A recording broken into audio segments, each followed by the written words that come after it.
Hi, this is a football. I guess some of you probably know that, but I just thought I'd check.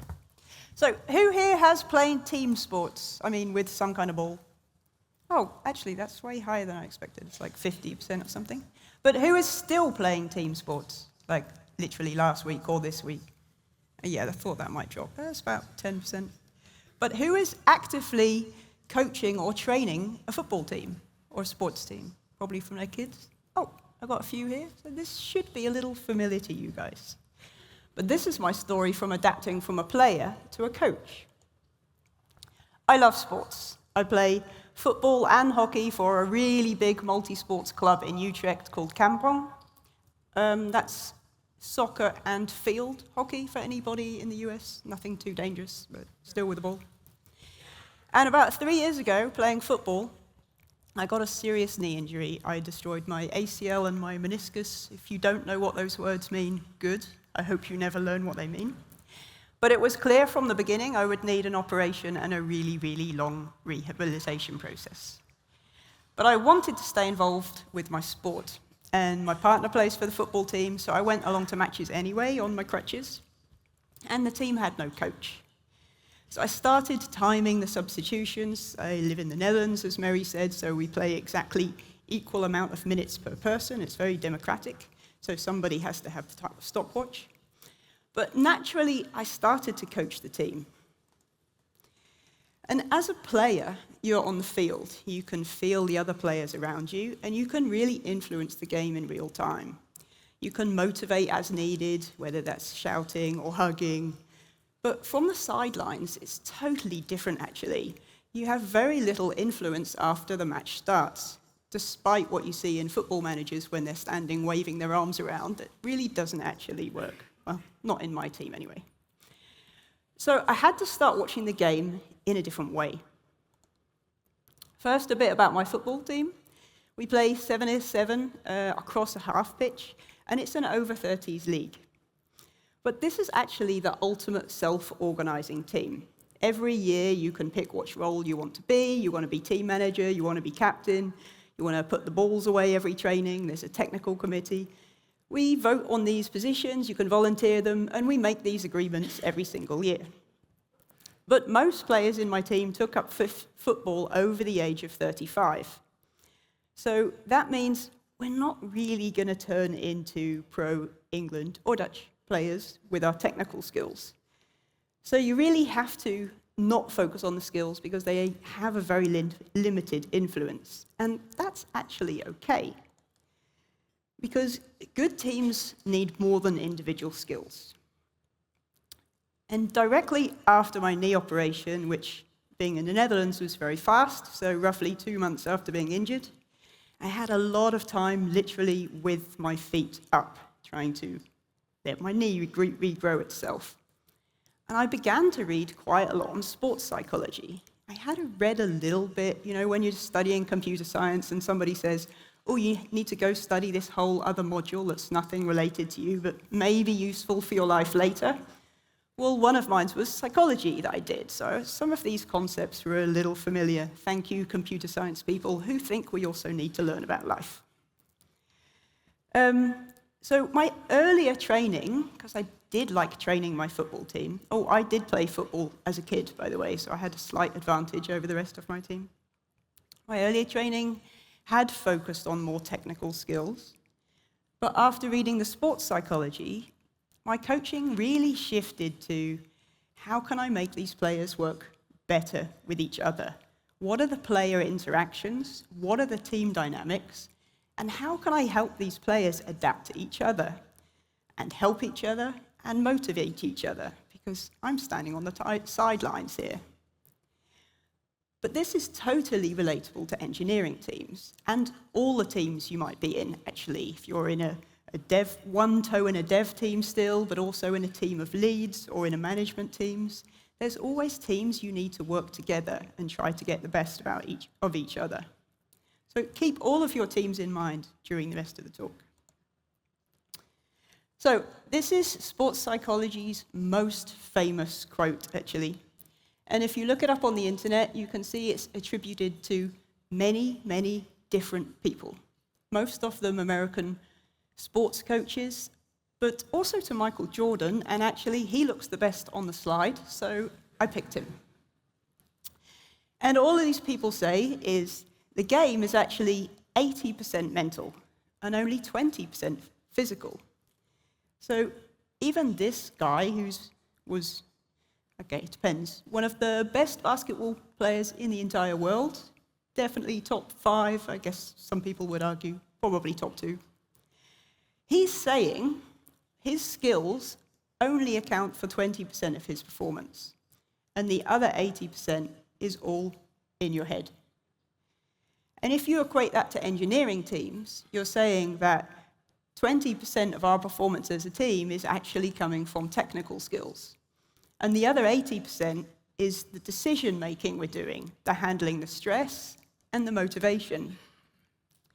So how can we influence that? In sports, it's really easy to see how to adapt. There's fast players, you just kick the ball further ahead of them. Easy. There's strong players, and they want the ball to their feet. They've got players behind them, they can hold them off. You can physically see those differences. In engineering, these technical differences are known. We know who the back-end person is, we know who does the front-end code, we know who really loves DevOps, and we know who really doesn't. But we often pass these tasks to specific people, or they just take them themselves off the Kanban board.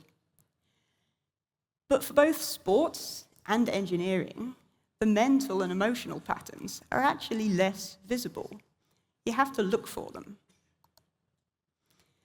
So I realized I needed to observe behaviors.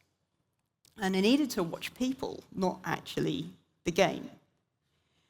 I was looking for people's reactions to their own mistakes, people's reactions to other people's contributions, the interactions between players, who helped each other, who didn't, who annoyed each other, who was really annoying, and what motivated the teams or individuals, and what demotivated them. And in engineering, you can see this within team meetings. Maybe a retrospective, because sometimes they're a little bit more stressful for people than others. But the same observations are actually really important. So you should try really observing people in your next team meetings and see what you see. In the football team, for me, the patterns were quite obvious. I'm watching a game, there's people in front of me, I watch the people, I see what's going on. But what was I going to do with that information? So it wasn't helpful talking to people directly after the match. There's way too much adrenaline and excitement. There's heat-of-the-moment reactions, and we play Friday night, and we go straight into the bar, so it's not the best place for constructive feedback. And the key insight I really had from this is the reflection really needs space and timing. The immediate reactions, especially in the bar, are not the equivalent of the true patterns that you need to look for. And in engineering teams, you could see if you just have an incident and you say, let's all examine this right now, you're really also not going to get the same observations. People need time to reflect, what was my part, where are those log files, are they the right log files? You need time for the adrenaline to drop. So for me, for my football team, I actually kept mental notes of what I'd witnessed on the match. Other football coaches have whole folders of analyzing the mental states of their players, how they adapt to each other, but I didn't quite go that far. But how could I influence these behaviors? I realized I needed to pay more attention before the match. So in observing these behaviors before a match, I really strong influences of what would happen. There was answering messages on their phone, venting from a bad day, confusion in the team talk, too many questions over the top of each other. And also, as I said, I'm teaching and coaching in the Netherlands, and my Dutch is not actually that good, which means I speak a bit of a fusion of English and Dutch in my team talks. And I also use football terminology and as I said, I played football as a kid. Most of my team didn't, so I can use domain technology that they're completely lost in. But what I also saw was positive influences. I saw which teammates were trying to help each other. And if you look for this in your daily stand-up meeting or something that happens every day, you will also see these patterns. Who's having a bad day and who's challenging and trying to help them. So let's go back to the sports psychology to see what I saw. This is a really recognizable list of things that can affect a player's performance or a team member's performance. What is your confidence level? What is your understanding of your role? Do you trust yourself? Do you trust other people? And what is your sense of belonging to the team? And what are the life distractions going on? It really applies to all teams that you are in. So I used the observed match behaviors before, these match signals, and this list, and I realized I needed to make some changes. So I started with myself. First, in the team talk, I allowed more time and space for individual questions. And I had to be prepared to answer the same question multiple times in different ways, because some people need longer to process the information. And some people absorb information better one-to-one. And I had to start to assume that my language, my slightly dodgy English-Dutch fusion, was not always understood. And I'm not the only international player in the team. And my tactical genius terminology is also not always understood, although now everybody understands what the park the bus tactic is, thankfully. I also had to accept what I couldn't control and focus on what I could. Because life happens, it always will, and psychological safety is really important here. It needed to give people space to say they were having a bad day. Give them time to talk about it, and ask, what can we as a team do to help? And sometimes coach and motivate these people individually. And then also other players I had just sat looking confused or quiet. I went over to them and asked them, do you understand what your role is in this team? Give them more time to talk, and give them more time to ask more questions. And as nerves can happen before any kind of match, football and hockey, and some people are always more nervous than others. So I try to give them confidence and trust in themselves and in us. And sometimes to reset expectations for themselves or for others. We sometimes don't have enough players. I know it's amazing. I don't know why people don't want to play every single Friday, but sometimes we don't. So we borrow players in who just play sporadically for us, and they're normally players who don't play matches that often. And they are normally really nervous. They really don't understand the tactics, no matter how much I draw it. But we mostly play them on the wings, in the forward positions on the side, which are the least stress roles. So the coping mechanisms I always give them is, if you forget anything and everything, all I want you to do is run round in circles and annoy the defense. And you see that they relax in that. That I can do. I can be annoying. I can distract people. It's a coping mechanism. And coaching myself, this is really important to me, that happy teams always equal the most effective teams. And if you want to make a happy team, you need to also be yourself. I am completely my authentic self the whole time, and I have the feeling that if you are not feeling you can be your authentic self, people sense there's something that they're not getting about you. They sense there's something that you're hiding. And it makes them feel they need to hide themselves more. And also, be honest about your strengths and weaknesses. It really helps others to trust you and open up. For instance, I have no idea at any time what day it is, so people have to remind me. And to help the team line better with each other, I started to highlight people's individual strengths in talks. Remind people of their own strengths because people forget. Talk out loud about other people's contributions and encourage bravery to try new things. I also realized we had to remove negative reinforcements. So in football training, training is there to try stuff out. And I heard some players constantly trying things and saying sorry every 5 seconds for making a mistake whilst trying something. And this is just making the negative reinforcement just sit in your head. So if you see this in your team, that every single morning at a daily somebody is saying, sorry, I didn't finish that thing yesterday, I'm going to finish it today, you need to try to remove that because it's just building in negative reinforcement in that person's head. I also had observed during the football, which you will in engineering teams, for some reason there's 2 people in your team that should be able to just play nicely with each other and be brilliant, but they've got it in their heads that it doesn't work. So I used specific training sessions without telling these people on low-stress, fun tasks to just make them have to do something fun together. And over time, they actually started to play well together. And they won't really know I did that until they watch this video back. But it worked, so. You can also do this in your engineering teams. It does also work. Go bowling or shoot a ball or something low stress. But coaching and leading the team only goes so far, actually. The team really needs to support itself.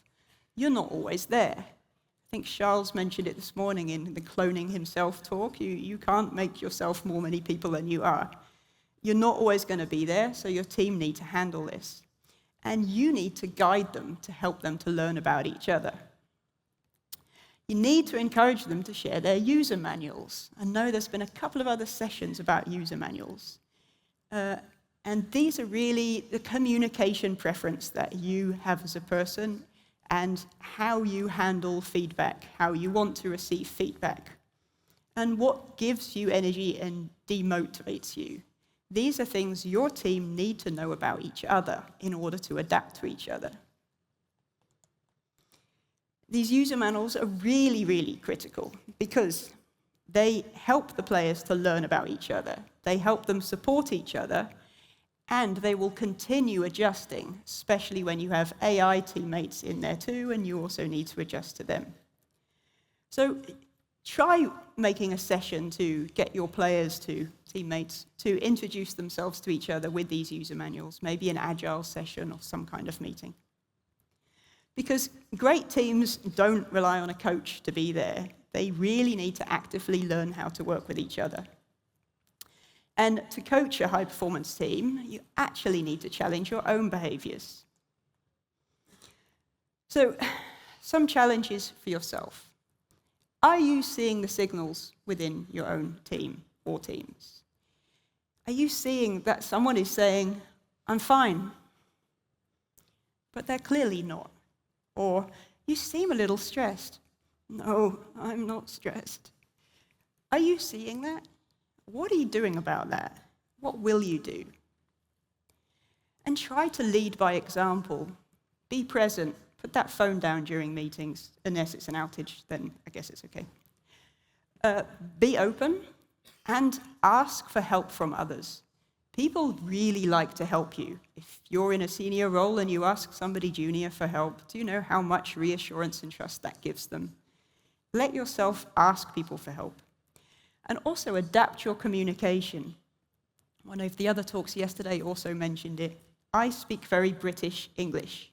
But when I was first in this company, I was the only person speaking English as my first language. Everybody else was from all different cultures of English. And British English, we use a few little colloquialisms that just aren't understood. So I have adapted my English to be more international language, and I don't use Peaky Blinders expressions that often.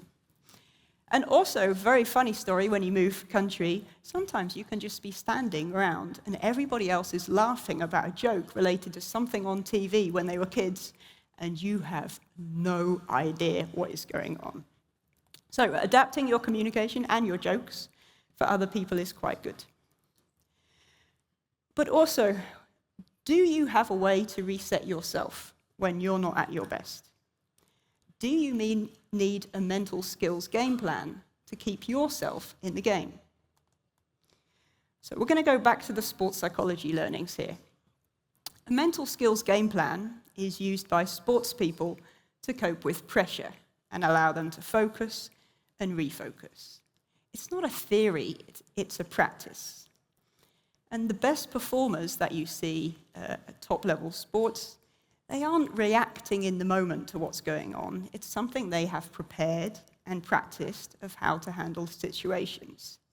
And it should be a plan that grows and changes with you. I'm going to give you a very, very English example of this one.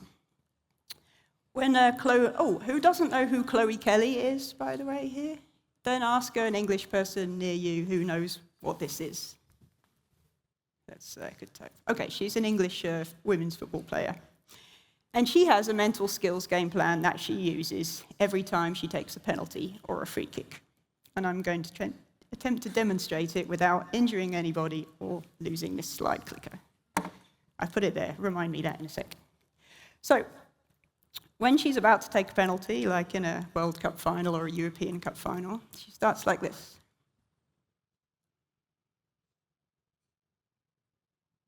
She's just staring at the goal, and sometimes she gives a little cheeky smile to the goalkeeper. I don't know, I can really do that one, but she is taking this moment to breathe and stand. Then she puts the ball on the floor, but she spins it a few times in her hand first. I'm spinning the ball, for those of you who can't see me from the back. And then she plants it down and hopes it stays in place. Then she takes a step back, and then this is a very Chloe Kelly thing. This is my injured leg, so it doesn't flex in the same way as hers, but I'm going to try it. She then goes like this, and then she runs up, and she kicks the ball, and she nearly always scores, and some of her penalties are way faster than any of the men's in the Premier League. It's quite amazing. She literally nearly always scores. So, what is a mental skills game plan? First, you need to use imagery. You should visualize yourself going through your performance. And I think Chloe Kelly does that the moment she's standing up and standing in very, very still. And then there is self-talk. You should be aware of your thinking. Sometimes before it, write out your thoughts and the negative ones. Take the negative ones, screw up the piece of paper, and literally throw it away. Find some positive message that works for you. So for me, for example, for this talk was, what is the worst that could happen, seriously? I could fall off the stage, I could have accidentally kicked the football. It's okay, I have my colleagues here who are going to play keeper. It's the positive message. I can do this. And I imagine that's what's going through her head too. And recognize when negativity is creeping in. Replace it with your breathing and your practice self-talk. Try this tomorrow before a tense meeting. So, in sports, the biggest shift for me was stop watching the ball and start watching the people. In engineering, this should be spend less time watching the work and more time watching people. Notice the emotional signals and not just the topic. Ask people, what helps you perform at your best? Coach your team to do the same to help each other. It is difficult to influence a game after it's already started, but you can learn for next time. And if 80% of the team's performance is mental, in engineering teams, we really need to work more on this. Because the best teams don't need a coach shouting from the sidelines. They're already reading the game together. Thanks.